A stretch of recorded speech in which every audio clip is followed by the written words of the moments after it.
আচ্ছা, এখানে একটা জিনিস দেখবে যে রুট এ প্লাস রুট বি এই স্ট্রাকচারগুলোতে এখানে দেখো 3+16 এটাকে অ্যাড করলে কত হচ্ছে না, 3+16কে অ্যাড করলে 19 হচ্ছে। এখানেও 10+9কে অ্যাড করলে 19 হচ্ছে। এখানেও 5+14কে অ্যাড করলেও 19 হচ্ছে।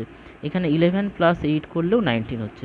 তাহলে যখন দেখবো এইগুলোর যোগফলটা সেম হবে তখন এই নাম্বারগুলোকে গুণ করব। 16 × 3 করলে কত হচ্ছে না 48 হচ্ছে, 10 × 9 করলে 90 হচ্ছে, 5 × 14 করলে 70 হচ্ছে এবং 11 × 8 করলে 88 হচ্ছে।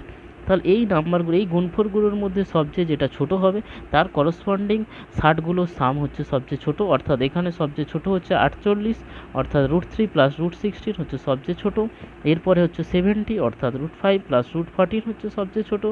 নেক্সট হবে না 88, অর্থাৎ √11 + √8 হচ্ছে সবচেয়ে ছোট। এবং নেক্সট হবে 90, অর্থাৎ √10 + √9 হবে সবচেয়ে ছোট। ওকে।